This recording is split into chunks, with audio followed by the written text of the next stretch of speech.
Hola a todos y todas, mucho gusto. Soy Lady Isabel Acevedo Sáenz y hoy hablaremos sobre género en esta empresa Petrocasinos. Esta capacitación está dirigida para directivos y administrativos para que nos empapemos un poco más sobre el tema de género, hablemos de violencias basadas en género y adicionalmente sobre nuevas masculinidades. Bienvenidos. Bueno, iniciemos con unos conceptos previos para poder hablar de género. ¿Cuáles son estos conceptos previos y que solemos confundirlos cuando hacemos alusión a temas de género? Entonces, el primero de ellos es el concepto de sexo. Cuando nosotros hacemos alusión a sexo, estamos hablando de esas características fisiológicas, es decir, a esas características biológicas, a esa asignación biológica al momento de nacer, lo que nos permite diferenciarnos desde la genitalidad como hombres o como mujeres. El sexo está definido al momento del nacimiento, porque solo hasta ese momento, bueno, aunque existe el tema de las ecografías, pero en el momento del nacimiento se puede verificar precisamente el sexo de ese ser humano que acaba de llegar al mundo. Entonces recordemos que sexo es ese aspecto físico, biológico que determina si una persona es hombre o es mujer partiendo de esas características físicas que permiten esta distinción. En cambio, el género es un concepto mucho más amplio y es un concepto que se construyó a nivel social. Entonces, esta construcción del concepto de género nos lleva a determinar cuáles son los comportamientos que de acuerdo a los estereotipos sociales deben tener los hombres y las mujeres. La Organización Mundial de la Salud intentó definir el género para describir esas características que socialmente distinguen a los hombres y a las mujeres y que son comportamientos que les son atribuibles a ellos. Por ejemplo, y esto hace parte de un estereotipo de género que debemos empezar a romper o a deconstruir. Las mujeres son para que se queden en casa. Las mujeres tienen que cuidar a los hijos. Las mujeres cumplen el rol de cuidado con los padres cuando ya alcanzan esa adultez. Otro estereotipo es las mujeres visten de un color, los hombres visten de otro. Otro estereotipo es las mujeres solamente deben comportarse y hablar cuando les es permitido. Entonces, este concepto de género obedece a esa construcción social, porque de hecho estos comportamientos han sido atribuidos por la sociedad, y el género es eso, es esa construcción que permite identificar los roles que cumplen las mujeres y los hombres dentro del entorno social. ¿Por qué mencioné entre comillas? Porque a medida que vayamos conversando sobre género, vamos a tener la claridad de que todos estos estereotipos se deben romper. Entonces, el género es aquel comportamiento que la misma sociedad y el entorno social ha definido para hombres y mujeres. Es más, culturalmente también las sociedades definen los comportamientos.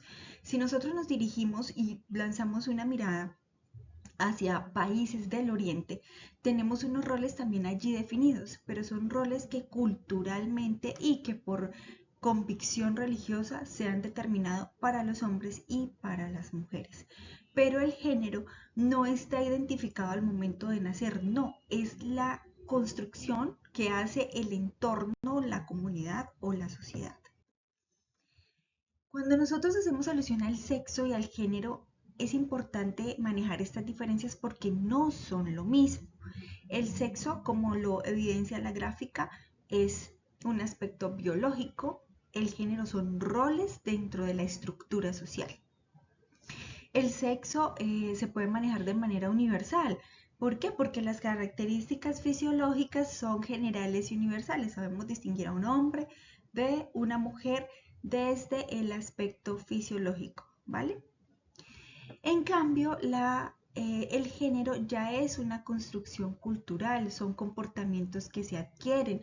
Las concepciones relacionadas con el género pueden irse transformando dependiendo de la época, de los momentos y del tiempo. El sexo, respecto al sexo, con él se nace, está definido al momento del nacimiento. No cambia salvo que exista una intervención quirúrgica que altere esa fisionomía del ser humano. Entonces es importante tener estas diferencias. El sexo genérico, los que identificamos fácilmente, no varían, mientras que los roles de género sí tienden a tener una variación. Ahora hablemos de identidad de género. Ya sabemos lo que es el sexo, lo que es el género, hablemos de la identidad de género. Bueno, la identidad de género hace más alusión al espectro interior, a cómo este ser humano o esta persona se siente consigo misma, cómo se autopercibe, cómo se autoidentifica, ¿sí? Puede que se pueda sentir hombre o se pueda sentir mujer, cómo puede sentirse desde otra perspectiva. Por ejemplo, una mujer trans. Recordemos que las mujeres trans son hombres que son seres humanos que nacieron fisiológicamente como hombres, pero transitaron a ese género femenino. Es decir, adquieren un comportamiento relacionado con este género, en su manera de vestir, en sus gestos, en sus costumbres. ¿Por qué hablo de género? Porque partiendo de que es una construcción social, este hombre que decide transitar al género femenino asume unos comportamientos que socialmente han sido identificados como propios para el género femenino. ¿Sí? Entonces la identidad de género es más esa autopercepción que tenemos de nosotros mismos. Lo mismo pasa con las personas heterosexuales. Tenemos una autopercepción que se ajusta precisamente a los estereotipos sociales que han identificado el género. ¿Qué pasa con los hombres trans? Los hombres trans son personas que nacieron fisiológicamente mujeres, pero han transitado a hombres. Entonces se empiezan a identificar, a vestir, a hablar, a comportarse con ese género con el que realmente se identifican. Es importante tener aquí claridad que la identidad de género, la Corte Constitucional, en diversos pronunciamientos jurisprudenciales, lo ha definido como un derecho fundamental. Por ende, cuando hacemos alusión a la identidad de género y se presenta alguna circunstancia que afecte, vulnere, discrimine a esta persona precisamente por su identidad, está afectando un derecho fundamental. Por ende, el Estado tiene que accionar las herramientas para proteger ese derecho fundamental. Hay derechos fundamentales que están consagrados en la Constitución. Estos derechos fundamentales que están enlistados en la Constitución son nominados, pero hay otros derechos fundamentales como la identidad de género que han sido reconocidos a través de la jurisprudencia y son derechos fundamentales innominados. Es decir, no están dentro de ese listado de la Constitución, pero sí son reconocidos por la jurisprudencia constitucional. Entonces, hacen parte de todo el escenario de protección constitucional respecto a ellos. Entonces, la identidad de género, volviendo al tema de este derecho, pues es precisamente esa vivencia personal que se tiene y cómo yo me autopercibo, cómo quiero que los demás también me identifiquen, porque cuando hay un proceso de identificación y de transición, pues estas personas al asumir no solamente la forma de vestir, sus gestos, sus costumbres, sino también una identidad propia, asumen un nombre identitario al que se debe respetar. Entonces, si es un hombre que está transitando a mujer, es decir, es una mujer trans y decide que su nombre identitario va a ser Catalina, pues se le va a denominar Catalina, porque de esa manera nosotros también le estamos reconociendo su identidad y estamos respetando su derecho fundamental. ¿Listo? Entonces, sexo, recordemos un poco, es esa asignación biológica que nos distingue como hombre-mujer. Además del sexo está el género, que es la construcción social, que son los comportamientos que se supone deben estar dentro de ese rol social. Y la identidad de género es esa percepción, es ese sentimiento, es ese desarrollo que tiene un individuo, sea con su sexo correspondiente o con otro sexo. En la identidad de género no solamente es asumir unos comportamientos, puede también existir una intervención quirúrgica que le permita una transición completa o una transición parcial que logre perfectamente para que toda la sociedad lo identifique cómo se autopercibe esta persona. Antes de continuar, es importante recalcar que cuando nosotros hablamos de género, necesariamente tenemos que hacer alusión a derechos humanos. Es decir, todo el estudio de género y esa identidad y esa claridad de los conceptos solo se enmarcan dentro del respeto por la humanidad. Somos seres humanos, vivimos en un mismo entorno y en virtud a ello, pues debemos comportarnos de la manera que no afecte al otro, que no vulnere al otro, que no discrimine al otro y lograr llevar una armonía dentro del entorno en el que nos encontramos.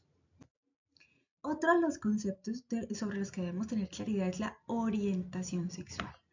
La orientación sexual se refiere a la atracción física, a ese gusto por el otro, a esa atracción afectiva y sexual que también se puede tener. Esta atracción puede ser sobre personas del mismo sexo o de un sexo diferente. La orientación sexual no afecta o tiene relación con la identidad sexual o de género, ¿sí? Es decir, voy a poner un ejemplo. Yo nací como mujer, pero puedo en algún momento transitar a hombre, pero mi orientación sexual, es decir, mi atracción física, emocional, afectiva puede seguir siendo hacia hombres. Entonces, esta orientación sexual es algo más físico, es algo más de tacto, de sentimiento, de vínculo que se pueda llegar a generar. Dentro de la orientación sexual, pues aquí ya vienen conceptos que hemos manejado un poco más como la heterosexualidad, que es esa capacidad que tiene una persona de sentir esa atracción, ese sentimiento, esa afectividad por personas de un sexo diferente al suyo. La homosexualidad, pues es esa capacidad de sentir atracción, sentimientos afectivos, sexuales, por personas del mismo sexo. La bisexualidad, pues es esa capacidad que tiene una persona de sentir atracción, de sentir el vínculo, de sentir afectividad por personas de un sexo distinto o del mismo sexo. ¿Sí? Es decir, no está encasillado entre la heterosexualidad o la homosexualidad. La asexualidad son personas que sí tienen un sentimiento afectivo, sí tienen un vínculo físico, emocional, pero no sienten una atracción sexual. Entonces, este aspecto no les interesa, pero sí tienen ese sentimiento, ese cariño, esa afectividad por otra persona. Hay términos muy recientes como la pansexualidad. Cuando hablamos de la pansexualidad también está orientada hacia la definición de la orientación sexual y es precisamente la persona que puede sentir esa atracción emocional o sexual por personas de su mismo género o de un género distinto o incluso por personas con una con una identidad de género diversa.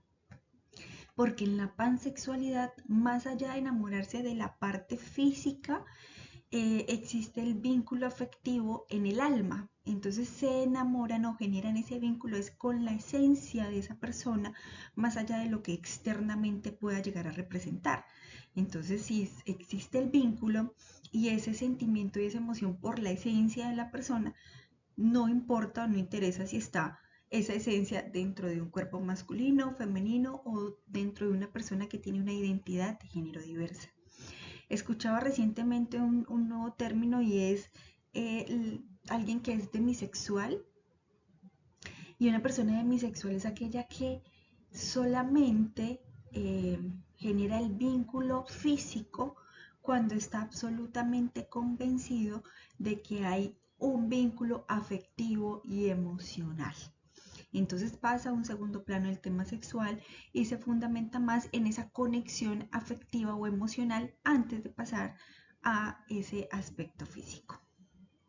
Vamos claros, me imagino yo que hasta acá. Listo. ¿Qué es la persona cisgénero? Bueno, serán muchos conceptos que en este momento son nuevos, pero sí les agradezco que tengamos un poco la mente abierta en el sentido de que somos humanos, estamos dentro de la misma sociedad y por ende debemos conocer estos conceptos para generar un trato más igualitario entre todos.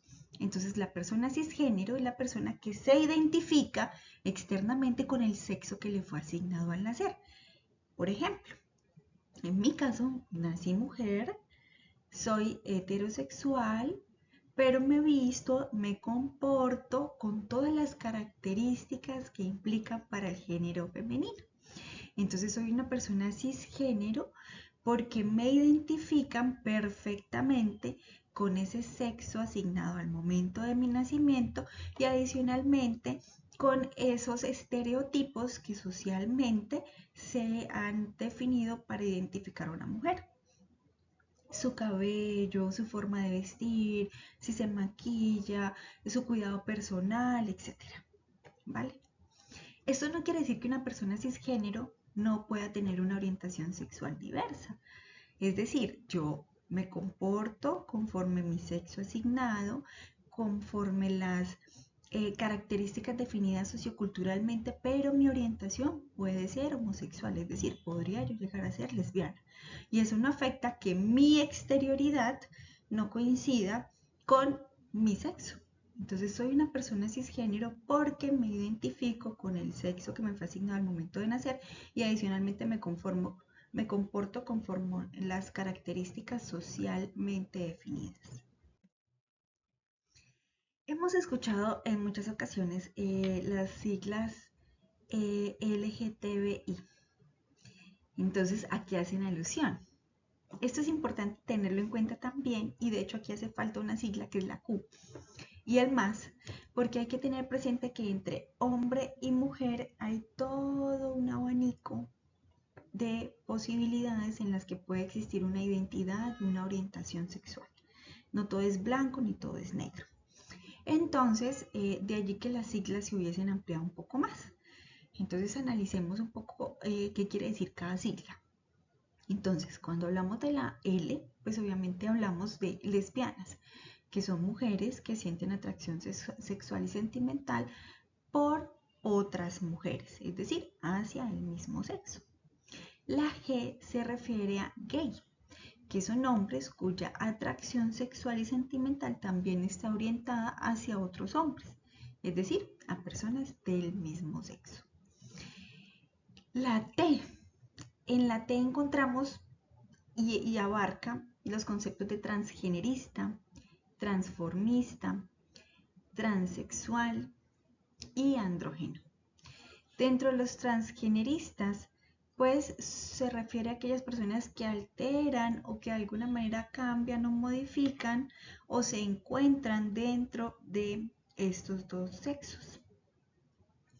El transformista altera su identidad en algún momento del día, por gusto, por hobby, pero no quiere decir que se identifique necesariamente siempre con ese cambio o esa transformación. Simplemente lo hace en un momento del día o en un momento de su vida en donde varía su vestuario y su forma de comportarse.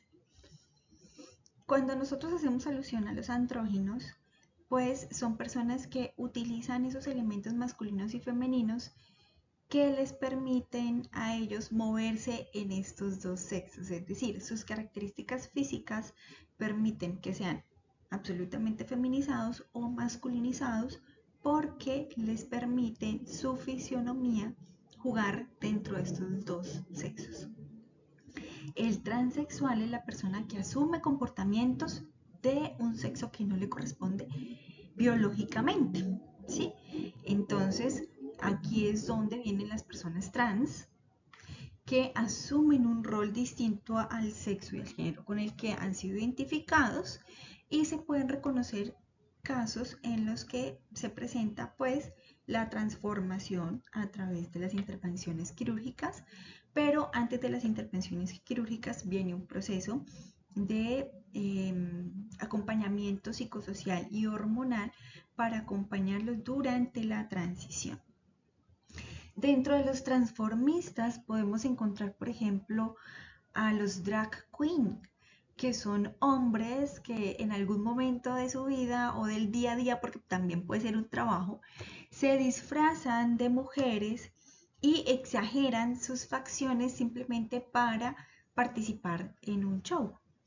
Los drag king, que ya son mujeres que se transforman en hombres para hacer algún show, algún evento, también exageran sus rasgos, pero es en un momento determinado del día. Aquí, como les mencionaba anteriormente, pues hicieron falta algunas siglas, como por ejemplo la Q de queer. Queer es esa persona que no se encasilla dentro de estas características masculinas y femeninas, sino que fluye de manera libre en cualquiera de ellos. Entonces puede ser un hombre bastante masculino con barba, pero que le gusta usar faldas o le gusta maquillarse sin eliminar su vello facial. Simplemente fluye porque se siente cómodo dentro de los dos sexos. ¿Listo? Hablemos de perspectiva de género. Ya conociendo todos estos conceptos previos, es necesario que hablemos por qué es tan importante tener una perspectiva de género, no solamente en un entorno académico, social, familiar, sino sobre todo empresarial. ¿Por qué es necesaria la perspectiva de género? Porque en este mundo cambiante, en el reconocimiento del ser humano, se requiere vivir con todas estas dinámicas sociales en donde hombres y mujeres necesitan precisamente fluir, desarrollarse, y es precisamente esta perspectiva de género pues orientada hacia el respeto del individuo, hacia esa individualidad. Entonces la perspectiva de género permite precisamente generar mayores políticas armónicas y que fluyen y que se desarrollan dentro de las dinámicas sociales sin que se lleven a cabo actos como de discriminación. Todo lo contrario, dentro de estas dinámicas sociales, ese acceso y esta influencia que se tiene de las transformaciones que tiene el ser humano dentro de la sociedad permite que hombres y mujeres tengan mayor acceso a bienes, a servicios, a un reconocimiento efectivo de sus derechos, y este reconocimiento efectivo dentro del marco de la sociedad en cualquier arista, como les mencionaba hace un momento, también empresarial, e incluso el acceso a la justicia. Hoy en día, la Corte Constitucional ha instado y ha invitado pues obviamente a todos los juzgados y tribunales y demás corporaciones para que estudien este enfoque de género y esta perspectiva de género. ¿Por qué? Porque en el análisis de las dinámicas se pueden identificar factores de vulnerabilidad adicionales a los que aparentemente se pueden relacionar o identificar. Por ejemplo, en el caso de una mujer que ha sido víctima de violencia sexual, pues hay que analizar precisamente qué antecedentes hay y por qué se presentó esta circunstancia y qué factores de vulnerabilidad llevaron a que se presentara esta violencia sobre la mujer. Lo mismo sucede cuando se identifican violencias económicas, porque el entorno en el que se encuentran pues facilita la presencia de violencias económicas y de cualquier otro tipo de violencia. Entonces, la perspectiva de género permite identificar, uno, precisamente esos aspectos de vulnerabilidad en los que se puede encontrar la mujer o personas con una identidad de género o una orientación sexual diversa, y hombres también, porque es que dentro del enfoque y la perspectiva de género, la generalidad es enfocarnos en mujeres y en población diversa, pero los hombres también son víctimas de algunas violencias y sobre ellos también debe girar y presentarse el enfoque de género. Entonces es importante lograr identificar todas estas dinámicas, todos estos roles. De hecho, hablamos hoy en día de conceptos que abarcan otro tipo de herramientas que permiten identificar vulnerabilidades como la interseccionalidad. No es lo mismo una condición de vulnerabilidad de una mujer adulto mayor, pero adicionalmente que hace parte de una comunidad étnica y que tiene una discapacidad. Entonces, la perspectiva de género permite identificar todos estos aspectos que pueden llevar a una mayor desigualdad.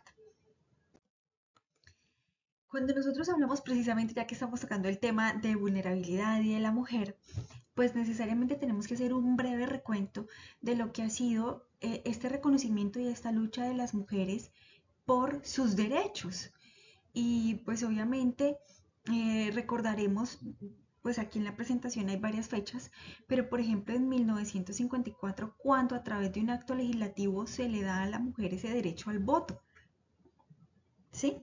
Entonces, solo hasta 1954 la mujer tiene esa posibilidad de ejercer su derecho al voto. Entonces es una lucha permanente, una lucha constante y de hecho históricamente somos de los individuos que más víctimas de violencia hemos sido, de discriminación, de desigualdad que se han venido presentando. Por ejemplo, en 1991, cuando surge la Constitución, pues el artículo 13 determina esos derechos de igualdad y el artículo 43 tiene que definir que la mujer y el hombre tienen iguales derechos y oportunidades. Si hacemos parte de la humanidad, si estamos dentro de una misma sociedad, pensaríamos que no es necesaria esta distinción y este reconocimiento, pero precisamente por estos antecedentes históricos de violencia y de vulnerabilidades y de discriminación, es que una norma constitucional dentro de su articulado se ve en la obligación de incluir que hombres y mujeres somos iguales y tenemos acceso a las mismas oportunidades. Ahora, en cuanto al reconocimiento de los derechos sexuales y reproductivos, hasta el 2006 la Corte Constitucional pues reconoce los derechos de la interrupción voluntaria del embarazo. Sí, hay demasiada polémica sobre quiénes están a favor, quiénes están en contra de la interrupción voluntaria, pero ahí hay una palabrita específica y es voluntaria. ¿Sí? Entonces es la posibilidad que tiene una mujer de poder decidir en el marco de sus derechos sexuales y reproductivos qué desea hacer. No es que se esté obligando a todas las mujeres a interrumpirlo, no. De hecho, se normatizó la manera como se debe hacer y el periodo en el que se puede hacer sin que se enmarque dentro de un tipo penal, más los factores que existían previamente.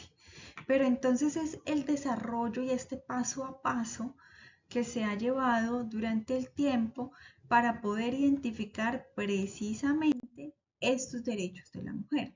Y si seguimos avanzando, pues vemos en este escenario, pues otros espacios en los que la mujer ha tenido una gran participación, incluso en el 2018, cuando 4 mujeres estaban postuladas para ser vicepresidentas.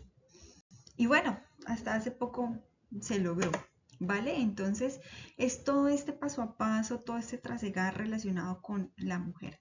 Entonces de toda esta lucha se pueden identificar unos derechos específicamente de la mujer, como por ejemplo la dignidad humana, el tener este derecho a vivir una vida sin violencia, a no ser discriminada, y esto respecto a la eliminación de estereotipos sociales, construcciones sociales, que dicen y determinan qué papel o qué rol debe tener la mujer. De hecho, en este estereotipo voy a hacer acá un paréntesis muy curioso, y es que estuve buscando hace poco juguetes para niños y resulta que al ver los juguetes de niñas, la mayoría de los juguetes están estereotipados. Entonces es la cocinita, la mesa de planchar, el cochecito del bebé, la vajilla, la lavadora. Entonces son juguetes que siguen enmarcando como ese rol de las niñas respecto a lo que socialmente y culturalmente deben ellas prepararse en un futuro. No estoy diciendo que esté mal, sino que este tipo de juguetes no debería estar estereotipado solo para niñas, sino puede ser para niñas y niños, porque dentro de la dinámica social, tanto niñas como niños pueden desarrollar las mismas actividades. ¿sí? Entonces, claro, sección de juguetes de niñas, esos. Sección de juguetes de niños, carritos, motos, balones, armatodos, tiro al blanco, eh, canchas de fútbol, de baloncesto. Entonces, invitan obviamente al desarrollo de otro tipo de habilidades a un futuro. Otro derecho de las mujeres es gozar de la salud física y mental. Sobre todo hablemos de este derecho y es esa posibilidad de acceder a servicios de salud que atiendan no solamente la parte física, sino también temas de salud mental. Y esto también aplica para hombres y para personas con una orientación y una identidad de género diversa. Recibir educación, tanto hombres como mujeres deben recibir educación. La propiedad, miren, durante mucho tiempo la propiedad nunca pudo haber estado en manos de mujeres. Era la propiedad, la casa se ponía a nombre del hombre, del esposo, del compañero, pero de ella no. Entonces este derecho a la propiedad es muy importante porque también es producto de un trabajo constante por la reivindicación de esos derechos. El derecho a votar, como ya lo hablábamos hace un momento, tener igualdad salarial y esa igualdad salarial está reconocida por la Organización Internacional del Trabajo. De hecho, la Constitución también menciona la necesidad que entre hombre y mujer exista esa igualdad, pero también de obtener una igualdad salarial respecto a las actividades que desempeñan. Facilitar la participación de la mujer en distintos escenarios, escenarios políticos, sociales, académicos y empresariales. La libertad, libertad de expresión, libertad de culto, libertad de pensamiento y el manejo de su economía. Este es uno de los aspectos también muy relevantes porque durante mucho tiempo y dentro del estereotipo social estaba el que el hombre era quien manejaba la economía del hogar y era quien determinaba en qué se invertía los ingresos del hogar. Cuando a la mujer se le permite trabajar, se le permite obviamente mejorar y proyectar su estilo de vida y a tener un manejo de su economía, pues esto es muy importante también porque permite un desarrollo de la personalidad y de la autonomía de la mujer. Ahora, respecto a la comunidad LGTBIQ+, que son las personas con una orientación sexual y una identidad de género diversa, para ellos tampoco ha sido fácil el reconocimiento de sus derechos. Y dentro de la perspectiva de género es importante identificar también este camino que han venido dando y concebir y estructurar nuevamente dentro de los conceptos la igualdad. Dentro de esta línea que vemos en pantalla, pues en 1990, la Organización Mundial de la Salud determinó que la homosexualidad no era una enfermedad mental. Y miren en 1980 cuando se despenaliza la homosexualidad. Entonces, he tenido conversaciones con personas que trabajan en la fiscalía y revisando archivos muy antiguos, encontraban carpetas donde decía delito homosexualidad.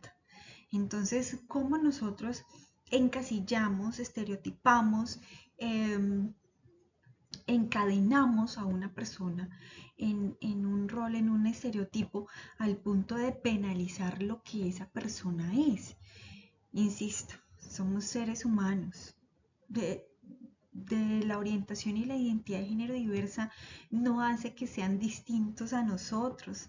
Ellos están dentro de esta sociedad, todos hacemos parte de esta sociedad, por ende no debería existir la discriminación.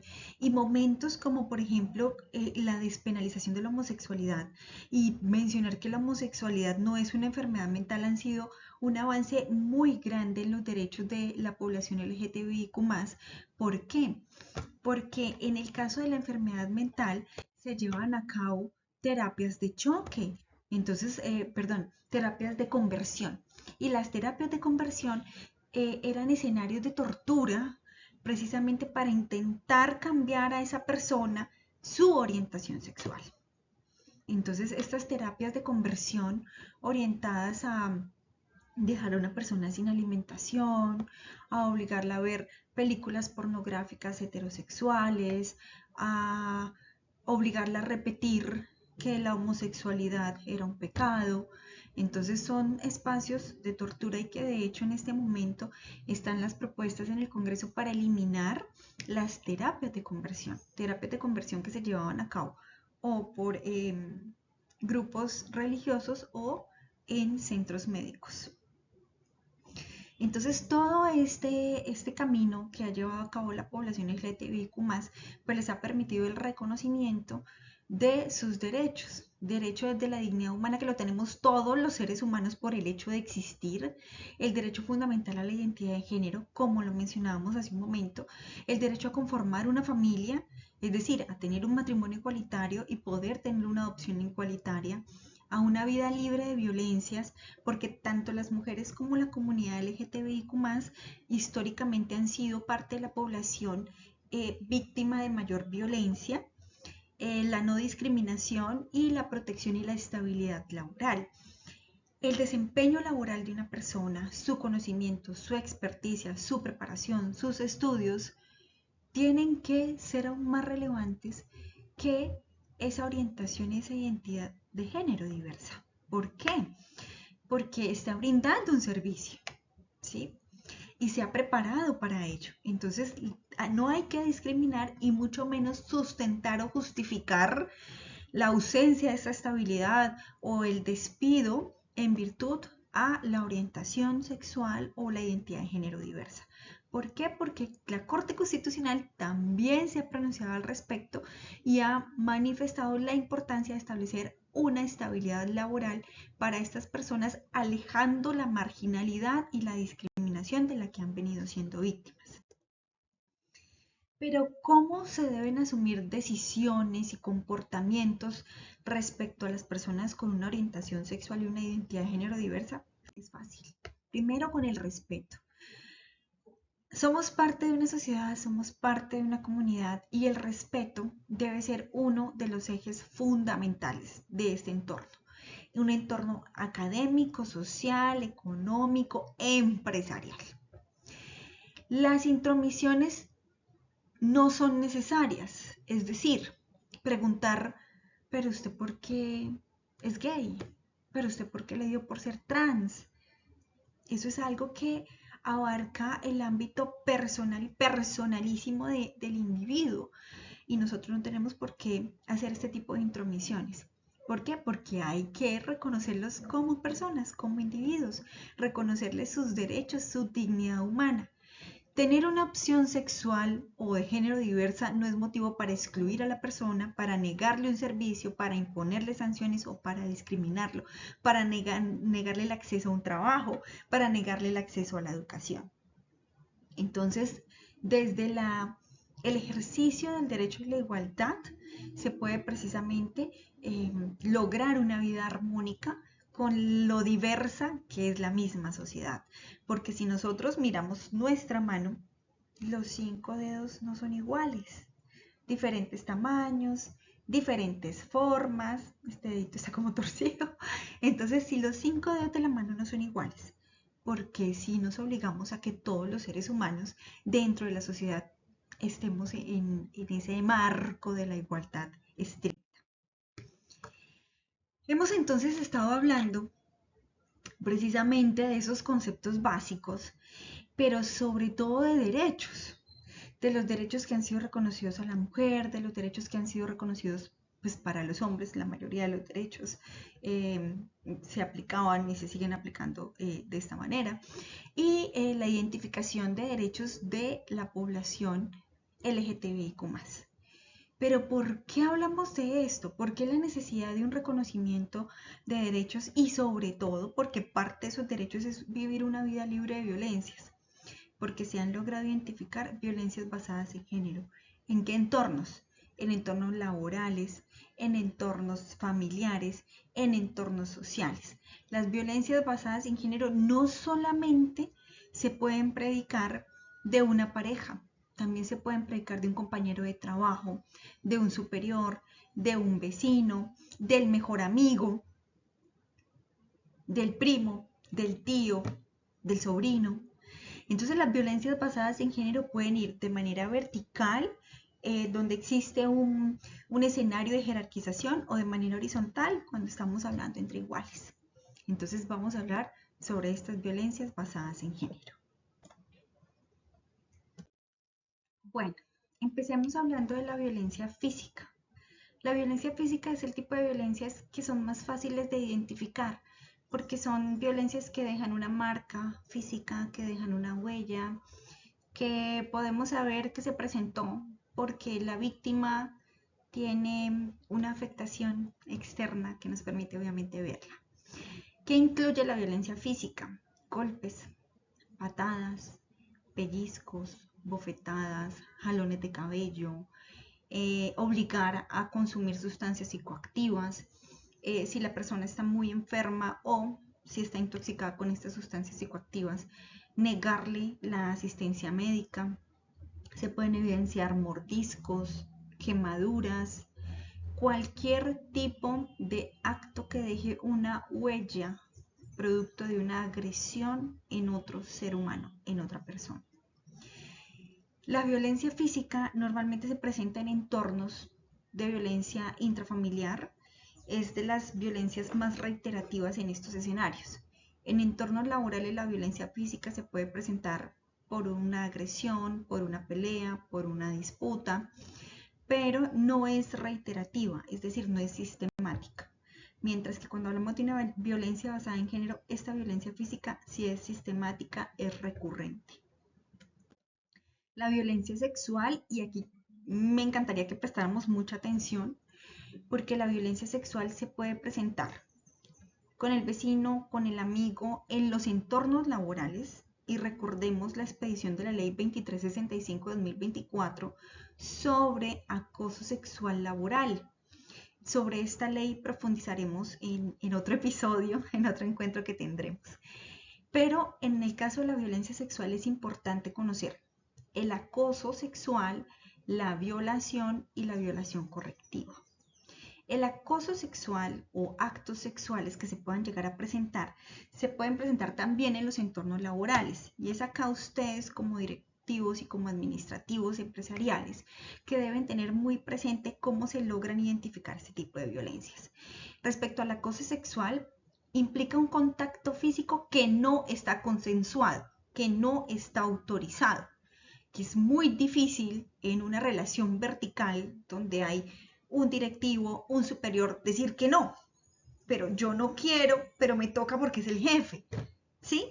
Entonces implica todo contacto físico que no está consensuado, no está voluntariamente aceptado, no está permitido, como tocamientos, abrazos, caricias, caricias que no se desean, como que me toquen el hombro, el cabello, la espalda, la cintura, que me abrace, no.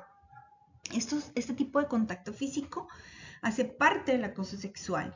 Y si lo aterrizamos un poco a esta capacitación en el entorno laboral, pues con mayor razón está prohibido. Es más, ya existe la norma que les mencioné que habla específicamente sobre qué acciones, qué actos, qué comportamientos enmarcan el acoso sexual. Besos en la mejilla que no se desean, es decir, cuando se invade ese espectro personal, cuando se traspasan los límites del respeto. Hay besos que dejan la huella en la mejilla, o secretos, o que se susurra al oído, o que se toca el cabello de alguien. Todo esto puede constituir un acoso sexual. En el entorno laboral debe tener la empresa, y sé que lo tienen, un protocolo respecto a estos acosos. Ese protocolo hay que ajustarlo con la nueva norma. ¿Por qué? Porque debe ser más integral. Pero recordemos que el acoso sexual no solamente implica unas sanciones dentro del entorno laboral, no, son delitos que pueden ser perfectamente denunciables de manera anónima, y el ente acusador, que es la fiscalía, tiene la obligación de impulsarlos de manera oficiosa. Son delitos oficiosos.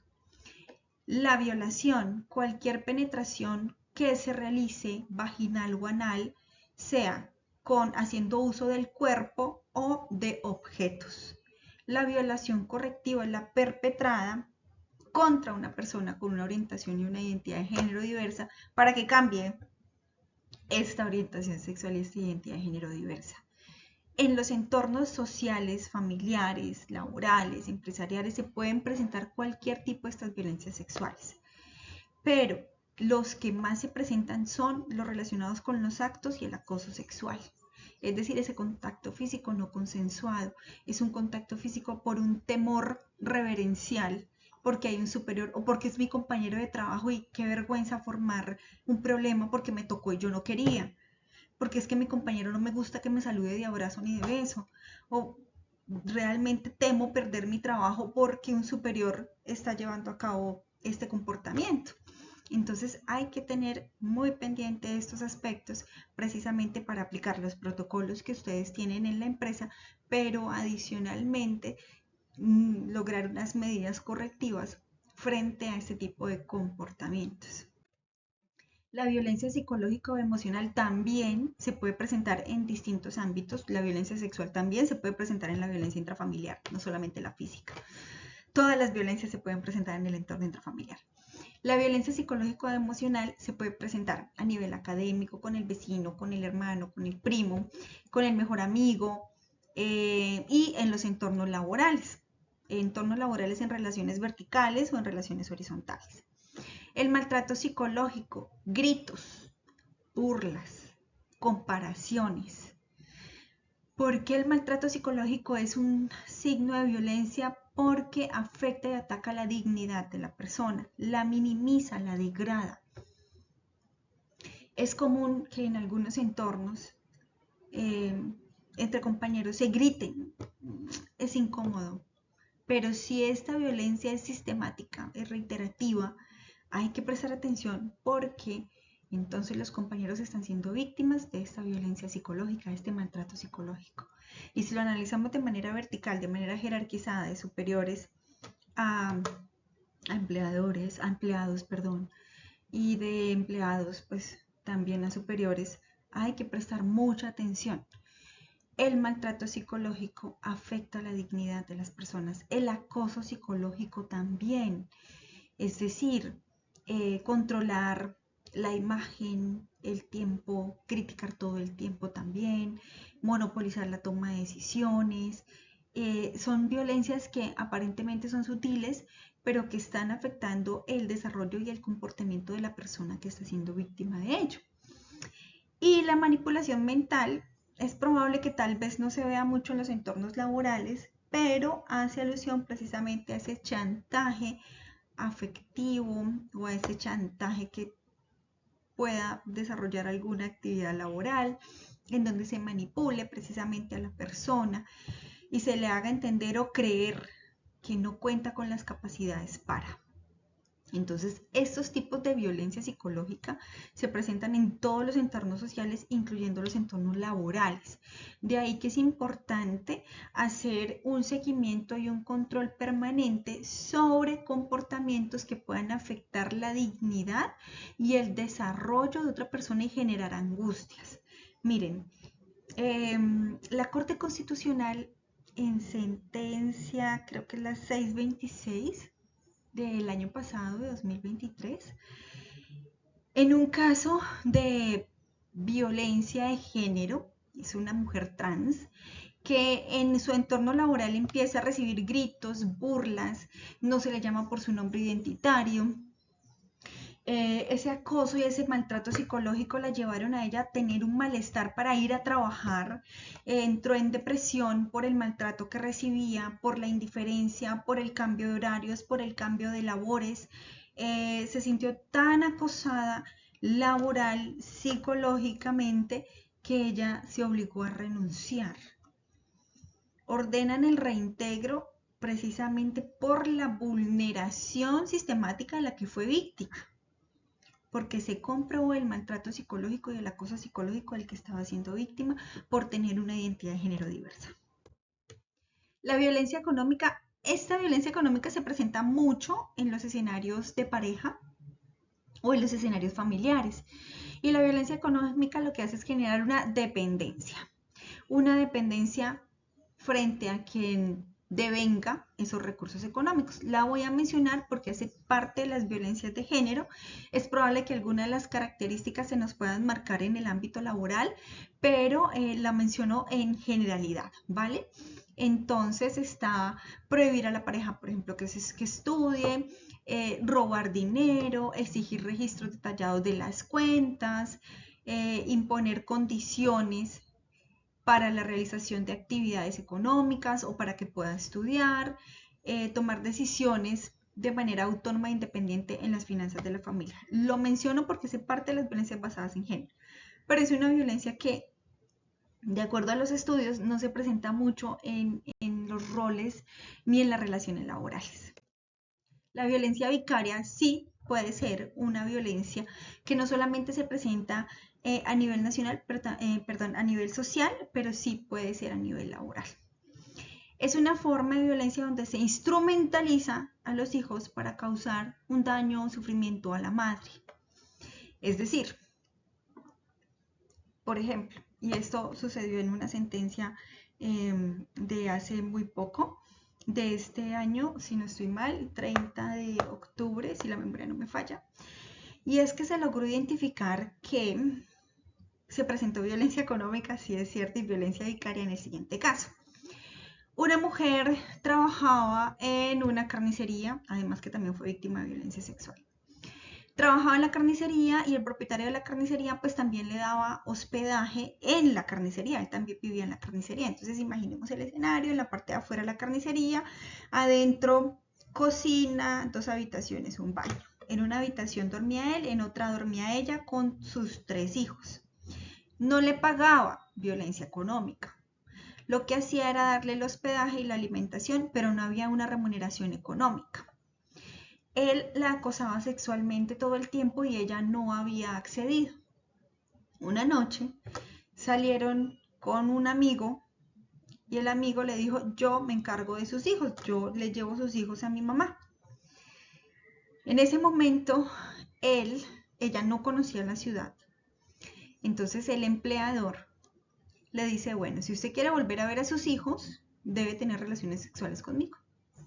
Si no, no los va a volver a ver porque usted no sabe dónde están, no sabe quién los está cuidando, no los va a volver a ver. Ella, en medio de todo ese temor de no volver a ver a sus hijos y con la condición de que se los entregaran, lucha con él, la amenaza con un cuchillo de carnicería y la viola. Iba a hacer lo mismo una segunda vez. Si usted quiere ver a sus hijos, tiene que volver a tener relaciones sexuales conmigo. Y pues ella, en defensa propia, le causa la muerte, ella se entrega, bueno, en fin. Pero ¿qué violencias podemos identificar aquí? La económica, pues precisamente porque no le pagaba un salario ni una remuneración económica por sus actividades en la carnicería. 2, sexual, porque fue víctima de violación y de acoso. Y 3, vicaria, porque se instrumentalizó, se utilizó a sus hijos, que no estaban en ese momento con ella, para provocarle un perjuicio a esa madre. La violencia digital o el ciberacoso también es una violencia que se presenta en distintos ámbitos sociales, incluyendo el laboral. Incluye utilizar medios digitales, correo electrónico, redes sociales, mensajes de texto y hasta por Nequi se ha visto violencia digital o ciberacoso. ¿Pero por qué por Nequi? Se mandan 50 pesos y el mensaje, y en el mensaje hay acoso. Mensajes de texto, mensajes de WhatsApp, correos electrónicos, uso de redes sociales y demás. ¿Para qué se hace? Para controlar, para intimidar, para persuadir, para enviar mensajes con contenido sexual a la víctima. Es habitual en distintos escenarios, con conocidos, con desconocidos, con el vecino que sigue y me stalkea en las redes sociales y saben que estoy y que no estoy. Y también en entornos laborales. Entonces, estas violencias que estoy mencionando son muy delicadas porque la misma norma ha establecido estas prohibiciones y las sanciones. Todo esto que les he mencionado de violencia basadas en género son delitos que pueden ser perfectamente investigados por el ente acusador y pueden llevar un proceso judicial y las sanciones penales correspondientes. Como les digo, las violencias basadas en género son violencias que son oficiosas, quiere decir que el ente acusador y el juez tienen que tramitarlas de oficio. puede que exista una denuncia anónima y de ahí en adelante ellos continúan con la investigación, pero son oficiosas. ¿Qué factores influyen en las violencias basadas en género? Primero, los estereotipos sociales. Estereotipos que encasillan esos roles masculinos y femeninos. Lo que debería ser una mujer, lo que debería permitir una mujer, lo que debería permitir un hombre. Lo que debe soportar una persona con una identidad y una orientación de género diversa. La desigualdad de poder. Hablábamos hace un momento de las relaciones jerarquizadas verticalmente, donde hay un superior y hay subalternos. Y pues también en relaciones horizontales. La percepción de la impunidad, porque no se denuncia, porque es mi jefe, porque es mi amigo, porque es mi vecino, porque es mi papá, porque es mi mamá, porque para qué denuncio si no va a pasar nada. Entonces estos comportamientos se van perpetuando porque tenemos la percepción de que nada va a pasar, de que no va a haber una sanción. El consumo de alcohol y drogas, sobre todo en violencias físicas y en violencias sexuales, y la falta de concienciación, es decir, de tener un conocimiento pleno sobre lo que son las violencias basadas en género y lo que puede conllevar una violencia basada en género en la víctima y la transformación social en ellas, con fundamento en ellas. Pero resulta que parte de esos estereotipos de género nos llevan a que nosotros hablemos un poco sobre machismo. Pero para hablar de machismo, pues este título que ustedes ven allí, Nuevas Masculinidades, no lo confundan con las personas que tienen una orientación sexual diversa o una identidad de género diversa, no.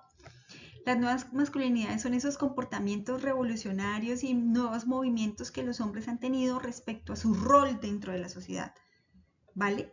Pero para hablar de nuevas masculinidades debemos retroceder un poquito en esos aspectos que han permitido la presencia de la violencia basada en género y es la masculinidad hegemónica. Tal vez el término sea nuevo para algunos, pero la masculinidad hegemónica es un término que se ha venido acotando cuando nosotros hablamos de ese estereotipo de masculinidad del hombre, verdadero hombre, del machismo. Entonces, nuestra cultura promueve este modelo de masculinidad hegemónica, donde se valora muchísimo más lo masculino sobre lo femenino y se incentivan algunos comportamientos entre los hombres como de competitividad, de superioridad, de demostración de la virilidad, cuántas mujeres tienen, son capaces de tener, la búsqueda del riesgo, lo arriesgados que son, no se descubren, puedo tener bajo control a mi señora que ya no me dice nada porque sabe cómo le va a ir, y de aquí se derivan obviamente las violencias en determinadas circunstancias del entorno social y familiar. Entonces esta masculinidad hegemónica reviste esas características del hombre heterosexual tradicional que perpetúan esa postura del patriarcado, del machismo, dejando de lado a la mujer y a estas personas con una orientación y una identidad de género diversa porque las consideran inferiores. La masculinidad hegemónica es la que ha facilitado el conocimiento de violencias basadas en género, es la que históricamente ha llevado a que las mujeres y las personas de la comunidad LGTBIQ+ sean víctimas de violencia, de discriminación, de desigualdad, porque la masculinidad hegemónica es ese encasillamiento y ese rol de lo que debe ser un hombre conforme la sociedad. Entonces, ¿qué es esto? La masculinidad hegemónica lo que hace es crear ese concepto del hombre verdadero y generar unas pautas y unos comportamientos que debe tener un hombre, porque si los cambia puede ser marginado, puede ser discriminado, puede ser afectado. Entonces, por ejemplo, esto, la masculinidad como sinónimo de éxito, la atracción, la seguridad y la capacidad de controlar. Ese hombre es un duro, ese hombre es capaz de todo, mire lo que ha construido, lo que ha logrado solo o ha tenido la ayuda de alguien, de su pareja, por ejemplo. El rechazo a lo femenino. No se ponga color rosado porque eso solamente lo usan las mujeres. Ay, no se ponga triste porque eso es cosa de viejas. no vaya a manejar, no permita que su mujer maneje porque las mujeres manejan mal. Sí, entonces es rechazar todo lo que involucra esa presencia femenina. La importancia del estatus y el poder. Entre más importante, entre mayor poder, entre mayor relevancia social tenga ese hombre, es una identificación de que es un verdadero hombre. La dureza y la falta de expresión de sentimientos. No decirles te quiero a sus hijos, a su mamá, a su papá, a sus familiares. No expresar un sentimiento de tristeza, tal vez, de cariño, de amor, de afecto. Olvidar decir te amo a su pareja porque se sobreentiende. Si estoy con esa persona es porque se sobreentiende que la quiero, ¿cierto? La idea de que los hombres no deben llorar. Y esta idea de que los hombres no lloran es precisamente una construcción social para determinar esa varonilidad, esa fuerza, esa masculinidad en los hombres. Los hombres sí pueden llorar. Y no quiere decir que hagan parte de la comunidad LGTBI, porque eso tampoco los disminuye. No hay que ofender, no hay que discriminar. Los hombres pueden llorar porque tienen también sentimientos. Y si tienen el deseo de hacerlo, perfectamente lo pueden hacer. La idea de que los hombres no deben llorar y la idea de que los hombres pueden utilizar la violencia si es necesario. Yo fui comisaria de familia hace algún tiempo en un pueblito. Y resulta que en ese pueblito llegó una pareja por violencia intrafamiliar. Y estábamos en la audiencia de conciliación y ella pues estaba narrando todos los episodios de violencia que estaba viviendo. Y él me dice, pero doctora, espere un momento. No es que yo le pegue por pegarle, es que la estoy educando y así la educo yo. Momento. Es decir, justifica la violencia para que ella se comporte como él espera que ella se deba comportar. Entonces, estos aspectos debemos tenerlos muy en cuenta en esta masculinidad hegemónica. Esta masculinidad hegemónica genera los comportamientos machistas. Tenemos dos autoras acá que nos definen ese machismo como esas actitudes que sostienen que el hombre es superior a la mujer. O es una ideología que está muy arraigada en nuestra cultura, en donde las prácticas, los discursos y los comportamientos desplazan un poco a la mujer como personas autónomas e independientes y elevan la presencia masculina. ¿Cómo se estructura el machismo? Lo primero es lograr identificar que es un problema estructural, porque el machismo incide en toda la sociedad, en todos los ámbitos de la vida de una persona, en el ámbito laboral, en el ámbito académico, en el ámbito social, en el ámbito familiar. Son comportamientos que se aprenden, no se nace siendo machista, no se nace siendo un superhombre, no se nace siendo un hombre de verdad. Se construye, se hace, se aprende. De ahí esos estereotipos de género.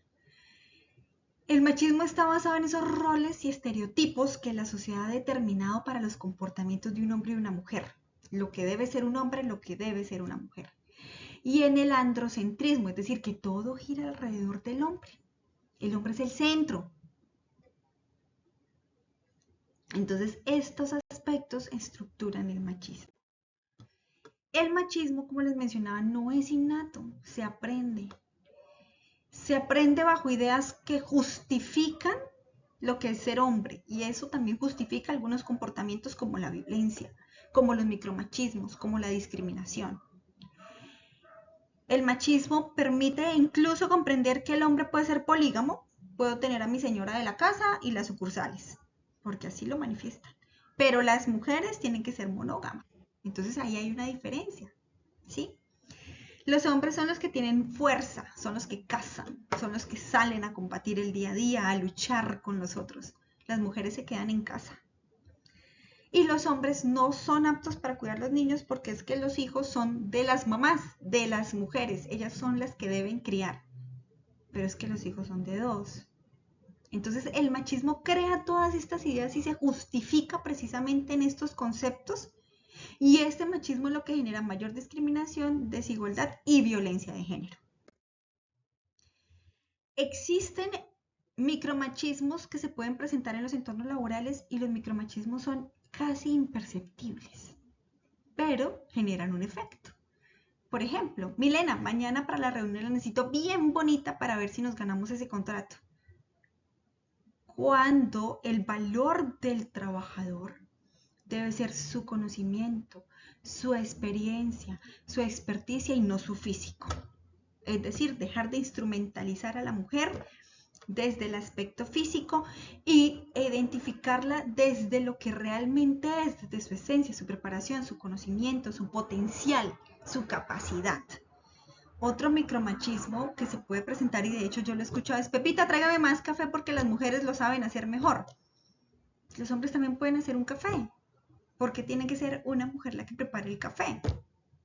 Ven acá los estereotipos y el rol de la mujer que ha sido creado socialmente y que se traslada al ámbito laboral.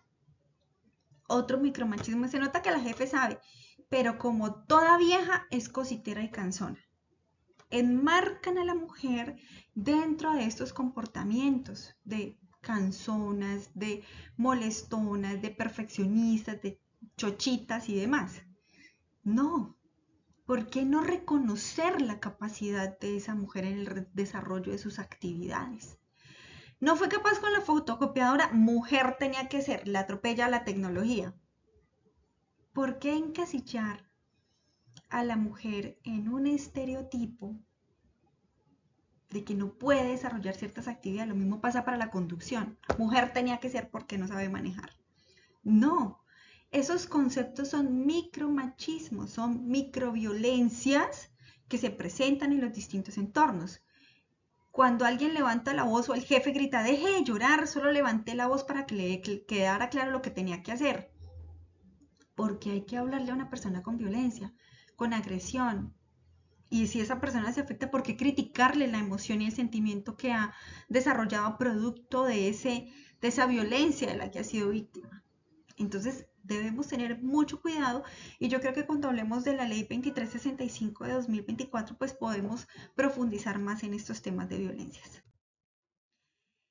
Pero resulta, y esto es como el parte final de esta charla que traigo hoy para ustedes, que el machismo y los micromachismos están teniendo una transformación.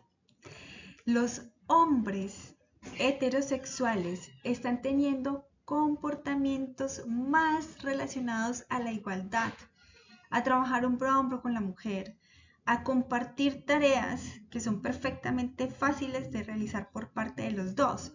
Y esto es lo que hemos conocido como nuevas masculinidades, esas potencialidades que se tienen respecto a hombres para desarrollar actividades de manera conjunta.